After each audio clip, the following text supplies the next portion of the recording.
welcome to Whispers of Ink.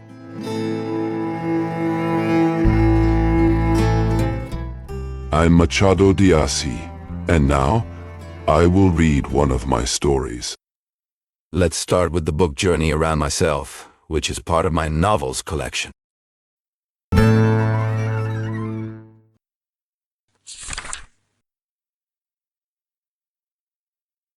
Chapter 1.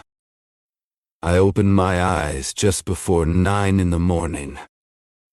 I had dreamed the sun came to me wearing silk stockings and a short robe, shouting that it was time, that I should get up and go find Henrietta, and tell her everything I felt inside.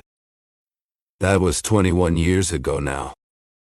It was 1864, near the end of November. I was 25 then, 2 years younger than she was. Henrietta had become a widow in 1862, and everyone said she had promised herself never to marry again. I had just arrived from the countryside in the middle of July, fresh out of law school, and I saw her a few weeks later. From that moment on, I was completely in love. I had already made up my mind to marry her. It seemed as certain to me as 2 + 3 making 5. I had a letter of recommendation to one of the ministers in the Furtado cabinet, hoping for a job as a judge somewhere inland. He welcomed me kindly, but the water from the Carioca fountain caught me from the very first sip. I decided right then I would never leave the capital again. I leaned against the window frame of life itself, eyes fixed on the river flowing below the river of time. I didn't just watch the steady movement of the waters. I waited. I waited to see, coming either from upriver or down, the golden galley with sandalwood trim and silk sails that would carry me to an island of eternal charm. That's what my heart told me. And the galley came. Her name was Henrietta. While the city buzzed with all kinds of opinions, everyone agreed she was the most beautiful woman that year. Her only flaw was that she didn't want to marry again. But even that made her more desirable. It made the challenge sweeter, the prize more valuable.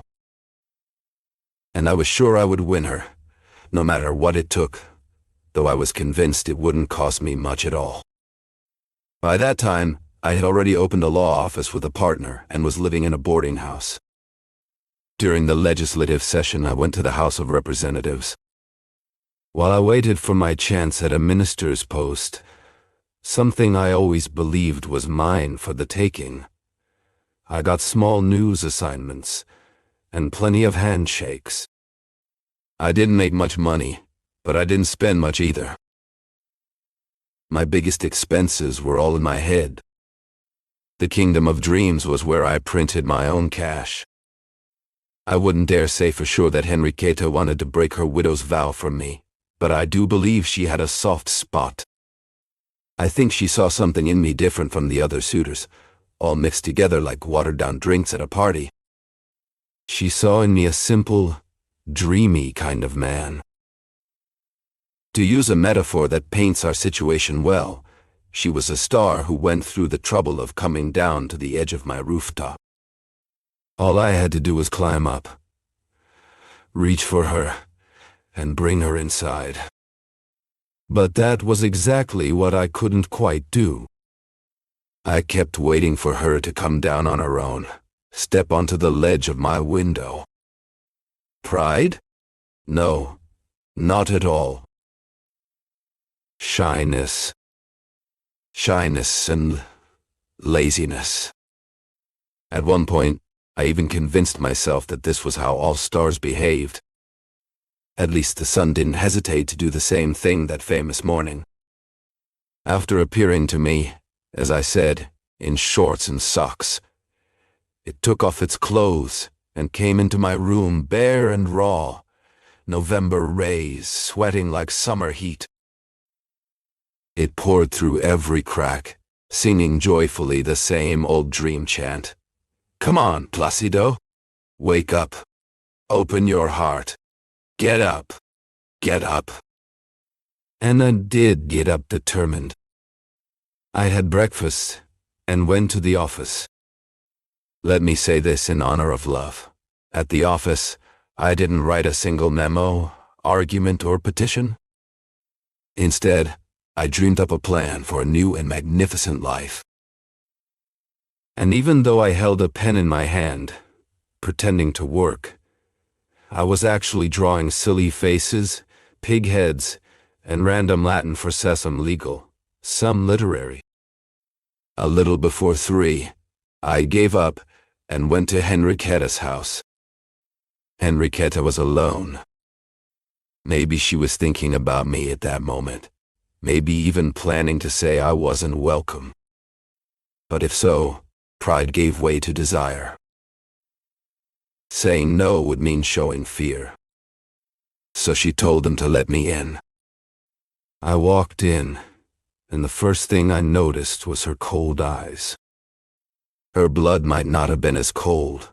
Foggy saw a little color in her cheeks. I was nervous. It wasn't the first time we were alone together. Just the second.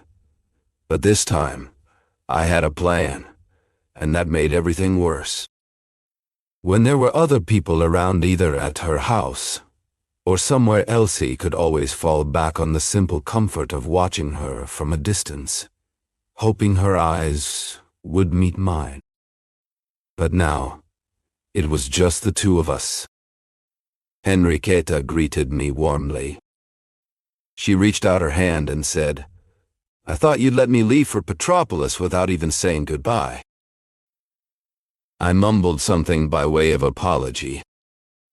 To be honest, the heat was getting to me, and I really should have gone up to the city already. "When are you going up?" I asked. She said she'd leave on the 20th or 21st of December. At my request, she described the town to me. I listened carefully, said a few things back, and asked if she was going to that ball in Enchenhovelho. After that, we talked about this and that. What scared me most was the silence. When there was nothing to say, I didn't know where to look.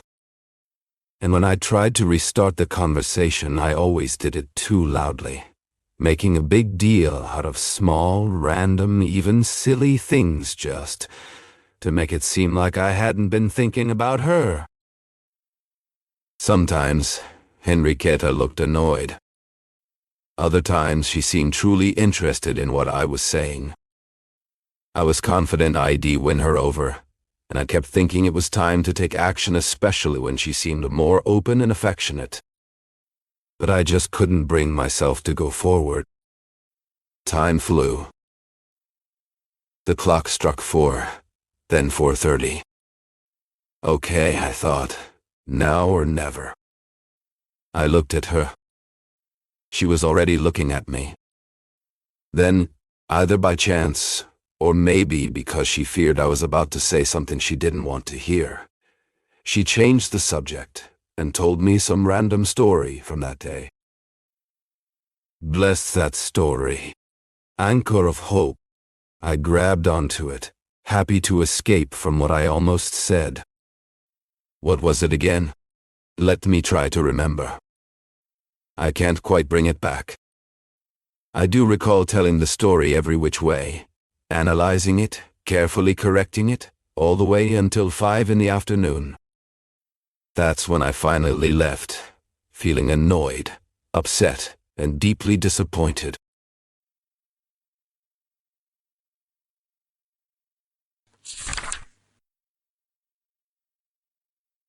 Chapter 2.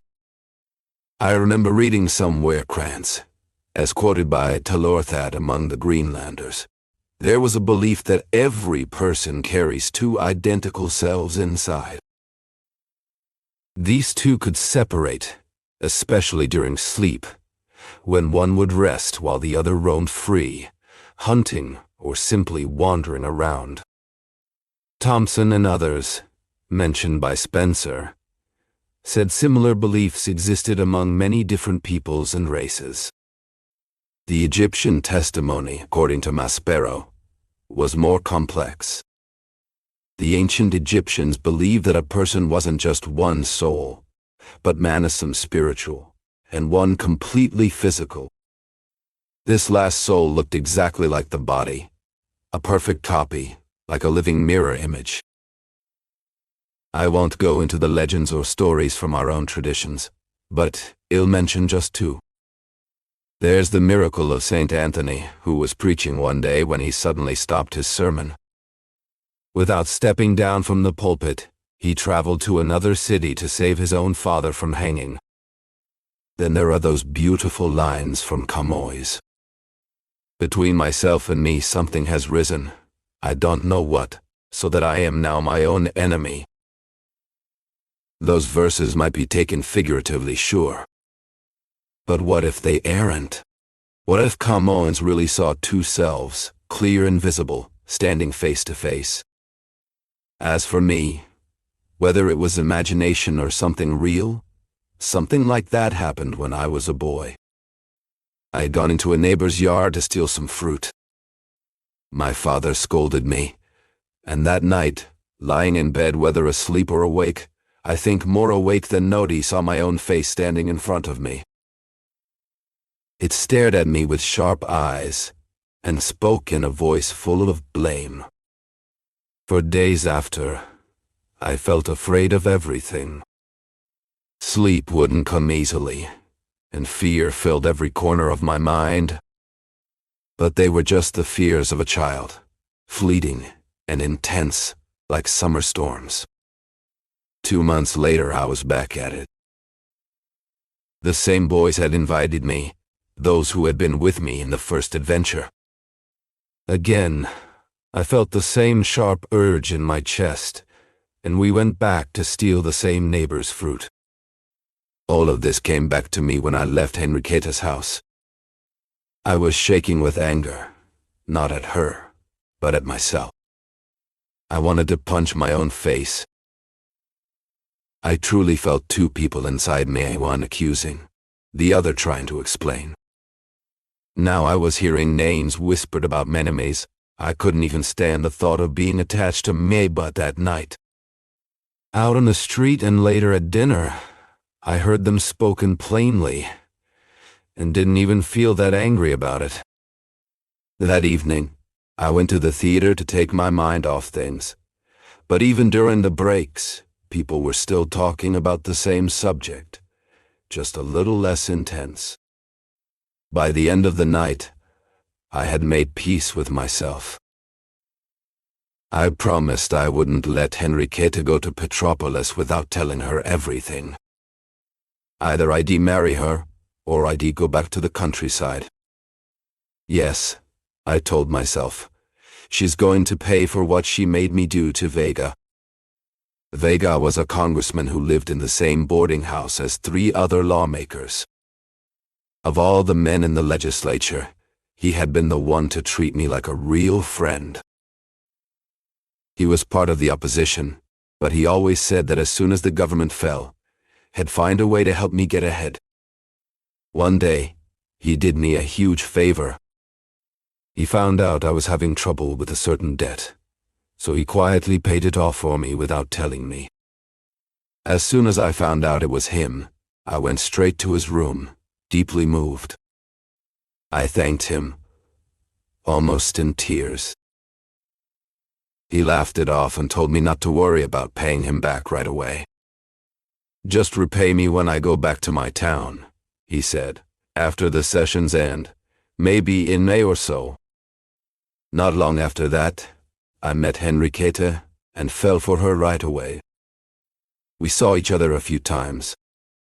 One day, I got invited to a party at someone else's house, a kind of matchmaker, who really wanted us to be together. The night of the party came, but in the afternoon something unexpected happened. At dinner, I heard the news. Vega, who had complained of a headache and chills the night before, woke up with a fever that got worse as the day went on. That was bad enough, but here is the worst part. The 3 other congressmen who were friends of Vega had to go to a political meeting. They had agreed that I should stay with the sick man and a servant until they got back, which wouldn't be too late. "You'll stay," they told me. "Well, be back before midnight." I tried to mumble an apology, but my tongue wouldn't cooperate, and they weren't listening anyway. They had already turned their backs on me. I sent them to the devil, along with their meetings and speeches. After dinner, I got ready to go. I put on a dressing gown instead of my formal jacket and walked to Vega's room. He was burning with fever. When I approached the bed, he saw my white tie and vest and told me not to worry, that I didn't need to stay. "No, I won't go," I said. "Yes, go, doctor. Joanne will stay. They'll come back early. They'll be back at 11. "Fine, 11 it is. Go, go." I stood there, torn between leaving and staying. Duty held me back, but love pulled me forward. I looked at Vega lying in bed, his eyelids heavy, breathing with difficulty. They were supposed to return at midnight, he said 11, but they had clearly said midnight, and until then, he would be left in the care of a servant. "Go, doctor." "Did you take your medicine?" I asked. "The second dose is at 9:30. I placed my hand on his forehead. It was burning hot. I checked his pulse. It was racing. While I hesitated, I adjusted his sheets, tidied up the room a bit, and finally returned to him to say I would leave but come back early. He opened only one eye halfway and answered with a small gesture. I held his hand tightly. "It's nothing. Tomorrow you'll be fine," I told him as I left. I hurried to change into my formal jacket and went to the house where I hoped to find beautiful Henrietta. She wasn't there yet. She arrived 15 minutes later. The night I spent was one of the best of that time. Sensations fleeting, butterflies, wherever you've gone. If only I could gather you all and pin you to this page for the enjoyment of those who read my story. Everyone would see that no other moments were ever more beautiful, more plentiful, or more vivid and joyful. Henrietta had more than one admirer, but I don't know if she treated them the way she treated me, by sending me a glance now and then. The widow's friends used to say her rule was that a woman's glance, like a man's bow, meant nothing, just a polite gesture. But I always suspected jealousy behind that saying. She waltzed once that night, and it was with me. I asked her for a quadrille, but she refused, saying she'd rather talk. What we talked about, I can't remember clearly. 21 years have passed. I do recall, though, that she talked more than I did, and most of the time I just leaned there, listening to her speak in a stream of divine words. Twice I thought of Vega, my sick friend, but I avoided checking my watch on purpose, afraid of what time it might be. "You're completely out of your mind," said a friend. I think I smiled or shrugged or made some gesture, but I didn't answer because he was right. He was dizzy, and more than dizzy, I was lost. I only came back to myself when I heard the little door of Henrietta's carriage slam shut. The horses started trotting away, and I, standing by the door, finally checked my watch. It was 2 o'clock. A chill ran through me as I remembered Vega. I ran to grab my coat and flew home, full of worry, afraid something terrible had happened. As I walked, I couldn't stop seeing Henrietta's face between me and my thoughts of Vega. One idea pushed another aside. Without realizing, I slowed my pace, and suddenly, I was walking beside Horror at her feet. When I got home, I rushed to Vega's room. He was worse. One of the 3 deputies was keeping watch. The others had gone to rest. They had come back from the meeting before 1 and found him delirious. The servant had fallen asleep. No one knew how long he had been left alone. The doctor had already been called. I listened in silence, feeling ashamed. I went to change so I could stay with him the rest of the night. Alone in my room, I called myself ungrateful and foolish. I had left a friend fighting illness just to chase after beautiful eyes that could have waited. I fell into a chair. I didn't split in 2 physically, like I used to imagine as a child, but inside, I split into 2 people, one who cursed and one who cried. A few minutes later, I changed my clothes and went into the sick man's room, where I stayed all night. And yet, even that wasn't enough to leave a mark of resentment against Henrietta. What truly did was when the same thing happened again. 4 days later, I had to attend a dinner, and she was going too. A dinner isn't a ball, I thought to myself. I'll go and come back early. I went, but I returned very late. One of the congressmen told me as I left that I might find my friend already dead. That's what the attending doctor believed. I quickly disagreed.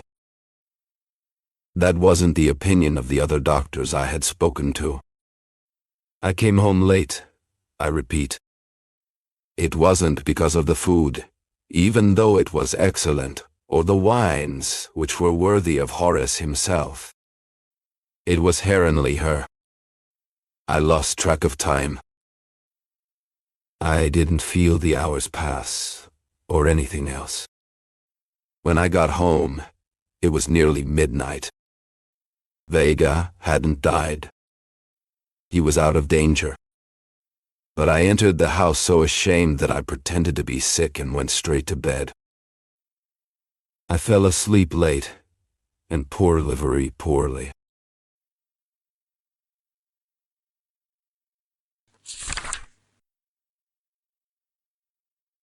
Chapter 3. Now I should not go through the same thing again.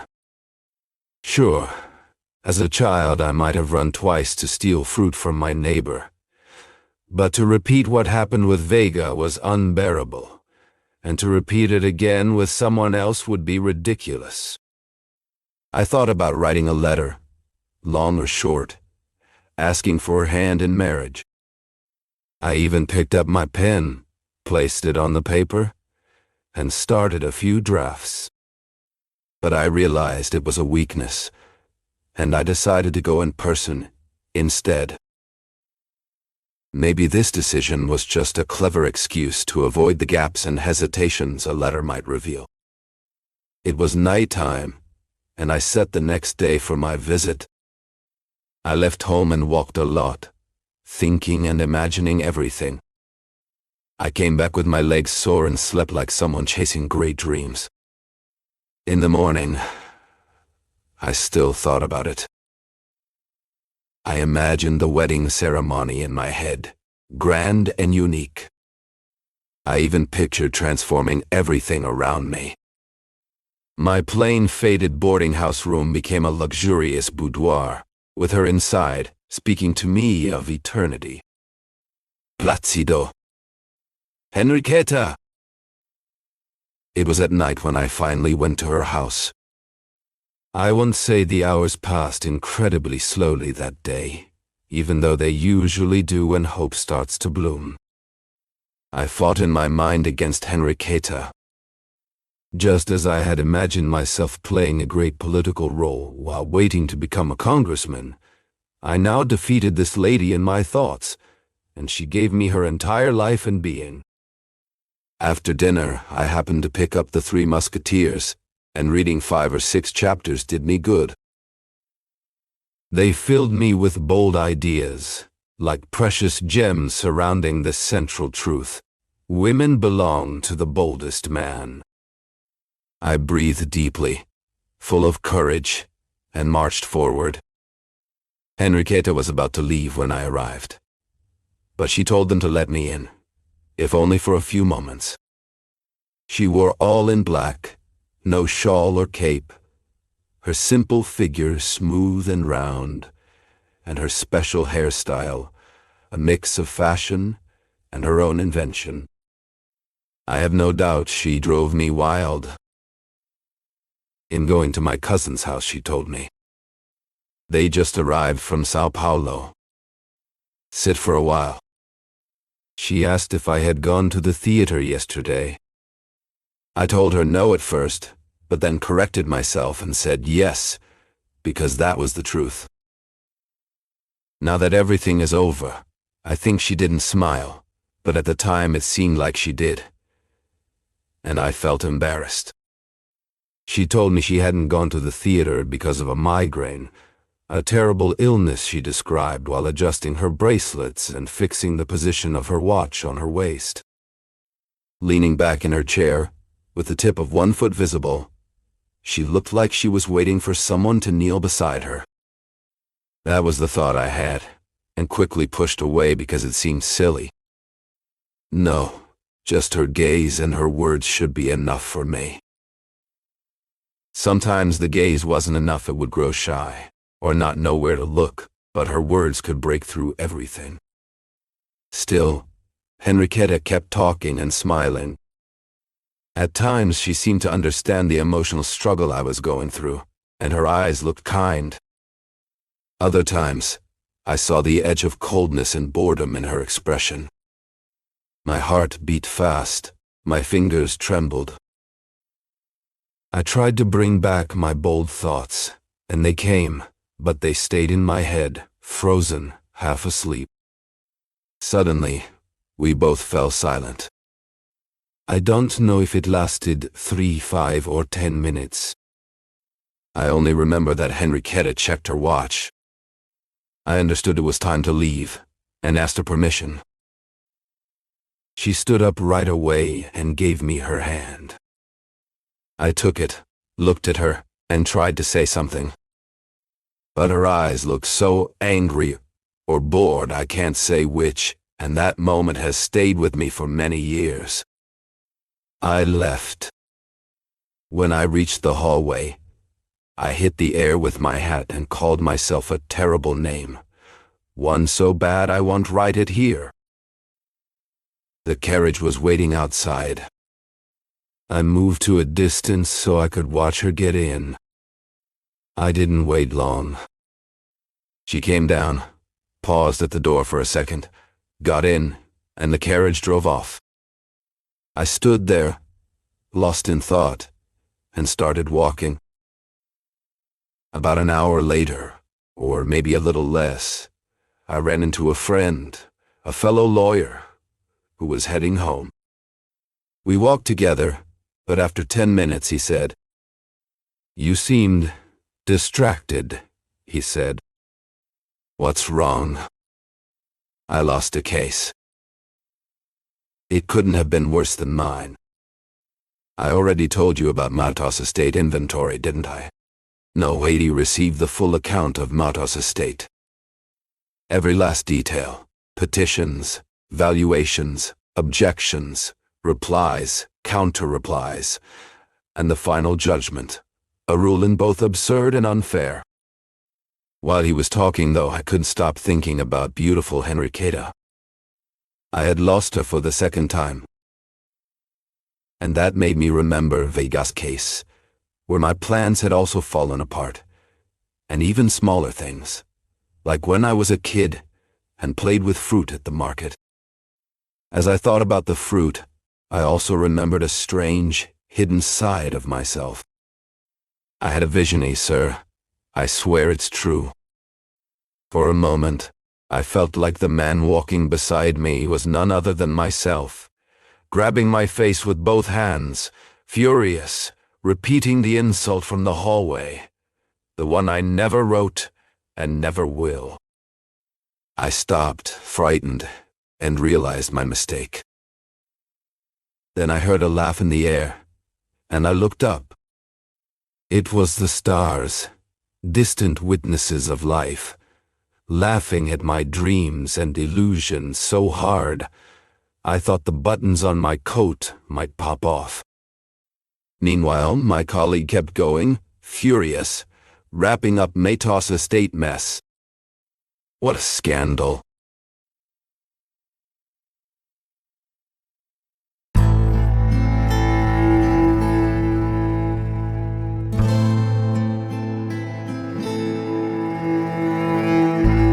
Thank you for listening so far. If you enjoyed this video, don't forget to like our channel and click the bell to be notified whenever a new book is read. Have you heard of Machado de Assis?